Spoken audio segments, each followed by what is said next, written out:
দীর্ঘদিন পর রাজধানীতে বাধাহীনভাবে সমাবেশ শুরু করেছে বাংলাদেশ জাতীয়তাবাদী দল বিএনপি। বুধবার বিকেল 3:45টায় নয়াপল্টনে দলটির কেন্দ্রীয় কার্যালয়ের সামনে অস্থায়ী মঞ্চে কোরআন তেলাওয়াতের মাধ্যমে সমাবেশের কার্যক্রম শুরু করে। বৈষম্য বিরোধী ছাত্র আন্দোলনে নিহত শিক্ষার্থী এবং রাজনৈতিক নেতা কর্মীদের স্মরণে 1 মিনিট নীরবতা পালন করা হয়। সমাবেশকে কেন্দ্র করে পুরো এলাকা জুড়ে মানুষের ঢল নেমেছে। হাতে জাতীয় পতাকা এবং বিভিন্ন নেতা কর্মীরা ব্যানার, ফেস্টুন সহ উপস্থিত হয়েছেন। সেখানে পুরো এলাকা স্লোগানে মুখরিত হয়ে উঠেছে। সবার মধ্যেই ছিল এক ধরনের আনন্দ উল্লাস। বিএনপির মহাসচিব মির্জা ফখরুল ইসলাম আলমগীরের সভাপতিত্বে সমাবেশের শুরুতেই বক্তব্য রাখেন বিএনপির স্থায়ী কমিটির সদস্য সেলিমা রহমান। প্রধান অতিথি হিসেবে বক্তব্য রাখেন বিএনপির ভারপ্রাপ্ত চেয়ারম্যান তারেক রহমান। প্রসঙ্গত, ছাত্র জনতার আন্দোলনের মুখে গত 5 আগস্ট প্রধানমন্ত্রীর পদ থেকে পদত্যাগ করে গোপনে দেশ ছাড়েন আওয়ামী লীগ সভাপতি শেখ হাসিনা। ওই দিন বাংলাদেশের সাধারণ মানুষ রাস্তায় নেমে আনন্দ উল্লাস করে।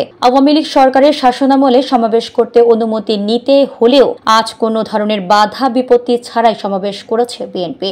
এদিকে সমাবেশকে কেন্দ্র করে কোনো আইন শৃঙ্খলা বাহিনী বা সেনাবাহিনীর উপস্থিতি চোখে পড়েনি।